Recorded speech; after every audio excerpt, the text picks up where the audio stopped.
Hello friends, welcome to World GK. In this video, we are going to discuss July edition of Yojana Magazine, which is based on Northeast region. So, without further delaying, let's start the lecture. The first article is Governance in Northeast region. This article has a special focus on Mizoram state. The first point is Northeast India overview. The Northeast India mainly contains 8 states. In Northeast India, there was active presence of number of military groups. However, under the present regime of Sender, peace has been achieved to a large extent, with notable recent examples being the Nagaland Peace Accord and the Bodo Peace Accord. So, the Nagaland Peace Accord and the Bodo Peace Accords are being discussed here.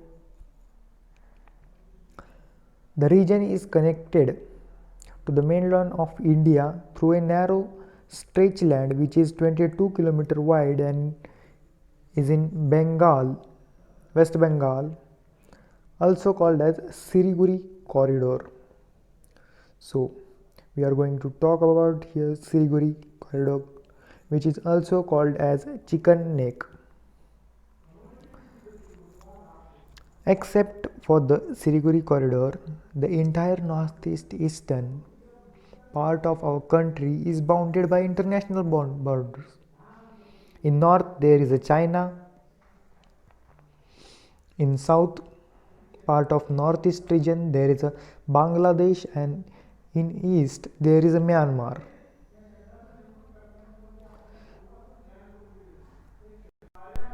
Now let's talk about institutional support. The Department of Development of Northeast Region, that is also called as donor, was established in year 2001. The Department of Development of Northeast Region.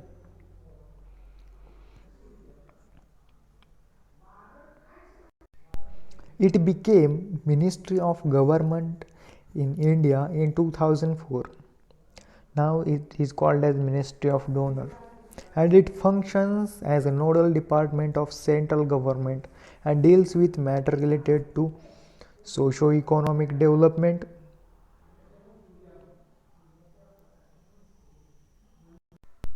of the 8 states of Northeast India.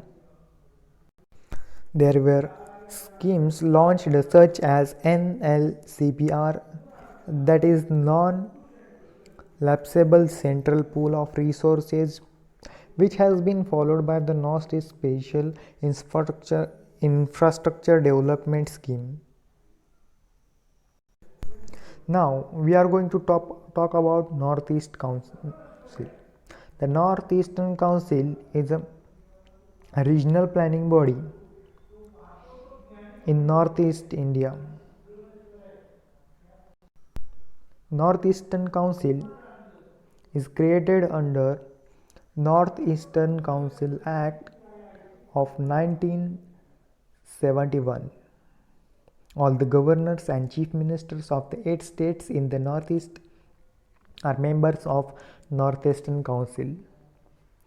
The Union Home Minister is the chairman, and the donor minister acts as vice chairman. Now let's see some introductory part of Mizoram state. Mizoram means land of Mizo people. Mizoram means land of Mizo people, and the word Mizo represents several tribes and clans such as Lushai, Lai, Mara, Hamar, Pet, etc.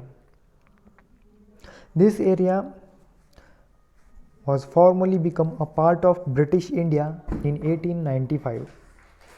After India gets independence, Lushai Hills, that is later changed into Mizo district, became a district under Assam in 1972. It became a union territory of Mizoram and finally became, after 2 decades of insurgency, Mizoram became full-fledged state within Union of India in 1987. Now we are going to talk about culture and religion in Mizoram. Before British, the tribes primarily animistic. Hence, there was no written script. There was few tribal dances such as Chiro, which means bamboo dance, Sarlamakai, Chehallam, Kuhallam, etc. They observed 3 festivals called Polkut, Chapcharkut, and Meemkut. The British annexation was followed by arrival of Christian missionaries who invented a script and alphabet for Mizo language. Hence, most of the population have been converted into Christianity, making up around 87% of the total population of state. Around 8% of the population of Mizoram are Buddhist, primarily from Chakma tribe along the Indo-Bangladesh border. Now we are going to see Mizoram insurgency, which is in between 1966 to 1986. We are going to see why Mizo insurgency happened and what are its consequences and what is the present condition. So what happened in 1959? The Mizo Hills, which was then a district under state of Assam, as we discussed previously, was hit by a famine known locally Motam. This was a phenomenon of bamboo flowering after every 48 years. So followed by plagues of insects and rats, leading to agricultural famine. Then the both Union government and Assam neglected the Mizoram's condition. The Mizo National Famine Front was formed, spearheaded by Ladena in 1961. The Mizo National Famine Front became a political party called Mizo National Front (MNF) with Ladenga as its president. So this is the second point. Now, in the third part, on the night of 28 February 1966, the MNF launched a armed uprising against the Union of India, followed by declaration of independence on 1 March 1966. After being swiftly suppressed by Indian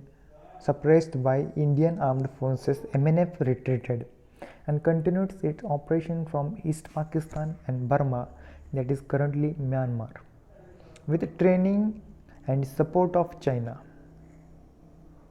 So this is the third part. Now what happens? The Mizo insurgency dragged on 2 decades with allegations and counter allegations of atrocities committed by both sides. Then finally the Mizoram Peace Accord was signed by MNF leader Laldenga, Union Home Secretary R.D. Lalkma on 30 June 1986. So this is the important point where MNF and Government of India signed a peace accord on 30 June 1986. Within the framework of Indian Constitution, Mizoram became the 23rd state and of the Union of India on 20th February 1987. So these two dates are important in the prelims perspective.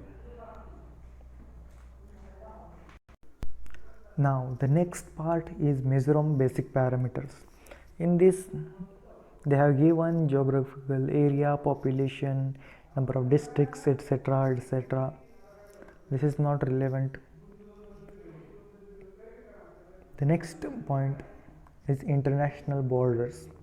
Mizoram shares a 318 kilometer long hard border with Bangladesh on its western side, which is guarded by the Border Security Force, that is BSF. Fencing is done along the Indo-Bangladesh border. Along the eastern side of the state, 404 kilometer border with Myanmar is being manned by the Assam Rifles, a paramilitary force. Due to the cultural and ethnic affinity of residents at the border, under the normal times, India agrees to a free movement regime with Myanmar, allowing residents within 16 km on either side of border to travel freely without visa restrictions for 72 hours. So in this point, the international border and the relation with Myanmar is given, being sandwiched on the either side by Myanmar and Bangladesh. Mizoram has the strategic advantage of acting as a land bridge between two countries. It has a real potential to become India's gateway to Southeast Asia. So this point is very important. They have given the land border with Bangladesh and which is guarded by BSF. Now, minorities and backward areas. Under the 6th schedule to the Constitution of India, there are 3 autonomous district councils, that is ADCs in Mizoram, called Lai ADC, Mara ADC, Chakma ADC. Lai, Mara and Chakma are the names of the tribes in the Mizoram.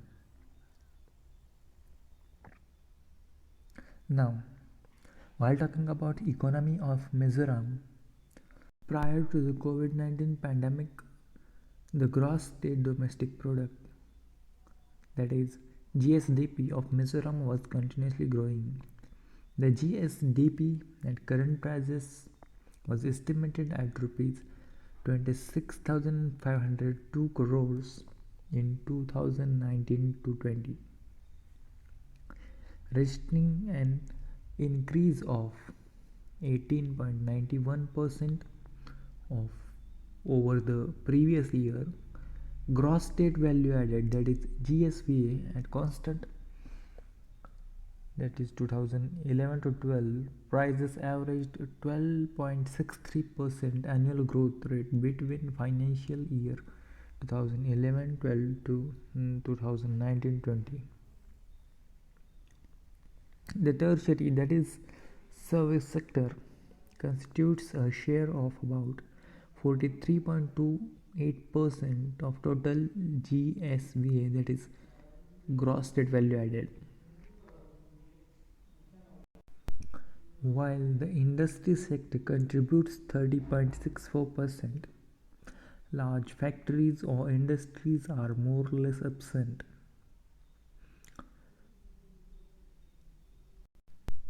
but the contribution of agriculture and allied sector to GSBA is only 26.08%. The Mizoram budget for 2021 to 22 is rupees 11,148.89 crores, while the per capita income of the year 2019-20 is projected at rupees 2,01,741. Now, while talking about the agriculture of Mizoram, now let's see agriculture in Mizoram. Mizoram is primarily an agrarian state with a large section of population that is especially in rural parts engaged in agriculture and allied activities. The major production is oilseeds, sugarcane, potato, maize, paddy, etc., along with the pulses. The mission Organic Value Chain Development has been implemented since 2017 in Mizoram for promotion of organic farming. The scheme has covered 13,000 acres, involved in 14,104 farmers, and initiated the formation of 9 farmer producer organizations, that is FPOs, and farmer producer companies, FPCs. It aims to replace traditional subsistence farming, market-oriented farming, following cluster approach for high-valued crops such as turmeric, chilies, ginger, and tea. The submission on seeds and planting material, that is SMSP, aims to ensure production of high-yielding seeds of all crops under the National Food Security Mission. Tree-borne oilseeds. Total area of 404 hectares are under olive plantation. Various programs have been undertaken in pursuance of union government's aim doubling farmers' income by 2022, including introduction of high-yielding varieties of crops, intervention by Krishi Vigyan Kendras,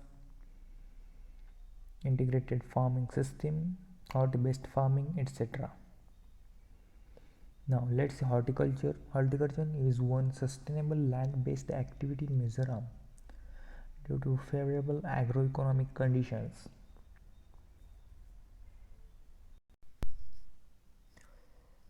Their main production is off-season tomato cultivation, off-season cabbage, which dragon fruit,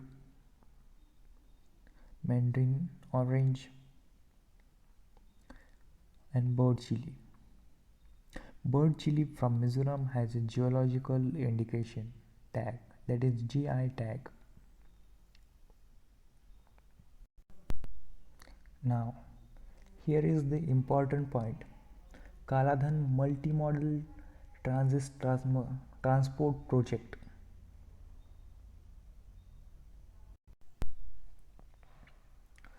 The Kaladhan Multimodal Transport Project is a massive connectivity project being undertaken by Government of India to connect Haldia in West Bengal to Sitwe Port in Myanmar, which will then enter India through the southern part of Mizoram. As already mentioned, the entire northeast is connected to mainland only through a narrow stretch of land called the Siliguri Corridor. This is an undesirable scenario from all angles, including security, convenience, and transportation. The Kaladhan Multimodal Transport Project is expected to game changer by providing valuable alternate source of connectivity while considerably reducing the long distance currently traveled via Siliguri corridor. So, moving further to our next article, agriculture and sustainable development. The Northeast region contains 8 states viz. Arunachal Pradesh, Assam, Manipur, Meghalaya, Mizoram, Nagaland, Tripura and Sikkim, and has a total geographical area of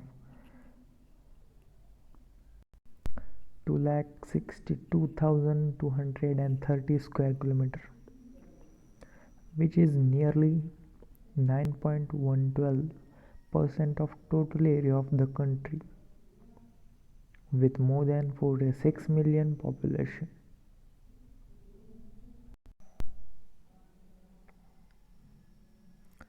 About 1.6 million hectare area is under shifting cultivation in Northeast region.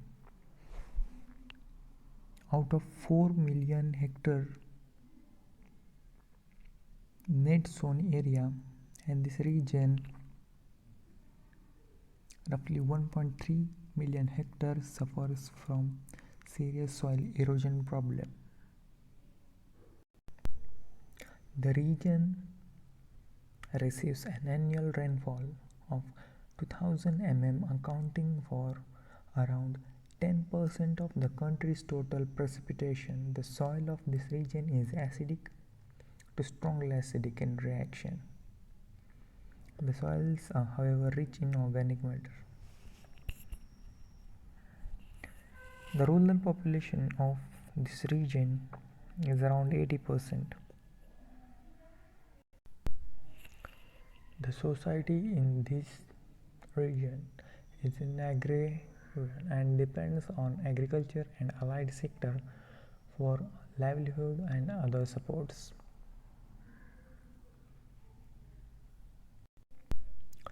Farming is predominantly rice-based, with little exception in the state of Sikkim, where maize is dominating crop. Mixed farming system is the order, as most of the farmers want to produce their household food and nutritional need without having to dependent on outside sources. The system therefore supports horticulture and animal husbandry, partly due to preference for non-vegetarian food.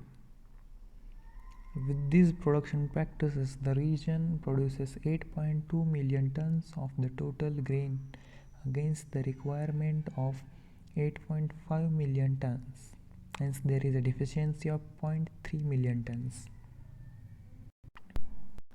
On the whole, agriculture in Northeast region is characterized by the Northeast region is extremely diverse, uneven land high and unvariable rainfall pattern and ethnicity. This is the first point. Rice dominate agriculture, but the productivity is low and production is risky. Third point is further expansion of cultivable land is constrained by geophysical limitation. The percentage of cultivated area is ground a tenth of total geographical area in 5 out of 7 states.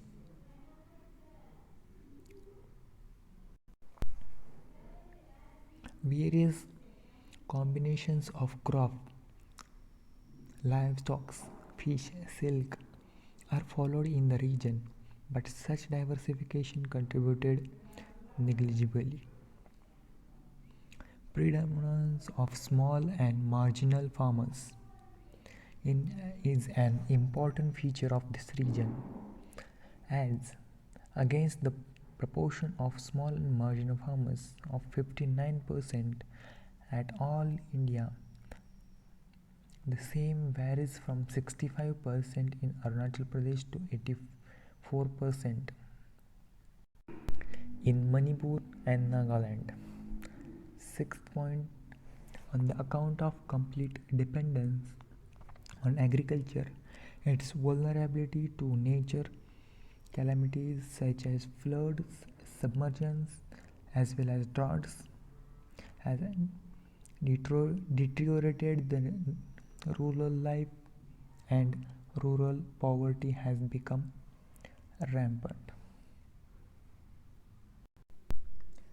Next point is self-sufficiency in rice and food grain production. Now let's see approach and strategies to increase the rice production. First is increase in seed replacement rate, enhancing varietal replacement rate, increasing cropping intensity through assured irrigation, expansion of effective irrigation facilities, adoption of more intensive cultivation practices.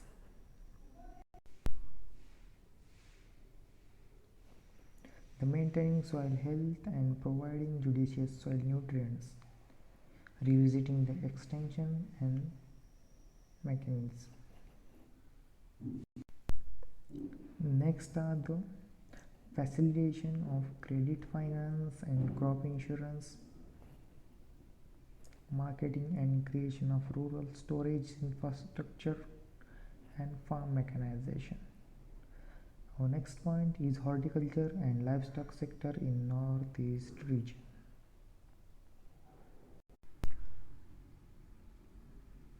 Organized cultivation of crops like kiwi, passion fruit, off-season vegetables, anthurium, cut flowers, patchouli, geranium, etc. has started in recent years. White food grains are grown in the valley. Horticulture crops are cultivated on higher hill slopes. It has been estimated that the annual compound growth rate of fruits and vegetables in the region are 11.2% and 14.81% respectively. Next article is long-term peace and development. So let's see SWOT analysis in few minutes of this article. Strengths. While talking about the strengths, the first is several tourism attractions such as Blue Mountain, Palak Lake, Mangla Fort, Majoli River Island in Assam. Presence of an ethnic tribal culture, each with unique customs and traditions. This is the second strength of Northeast region. Numerous tea estates. The Northeastern region has a very well performing Gender Development Index. Rich bamboo reserves, handloom and weaving is a skill acquired by the local community. The abundance of natural resources like limestone as well as water for hydropower potential, ideal climate conditions, and safe and clean population free environments. So these are the strengths of Northeast region for peace and development of the region. Now let's see what are the weaknesses of Northeast region. Lack of proper connectivity, a large part of the region comprises a hilly terrain which makes the state dependent on the road network which is not particularly good. Also lesser number of airports reduce connectivity. Limited tourism infrastructure facilities. fewer accommodation facilities which are sufficient to cope up with demand and are poor quality. So this is second weakness.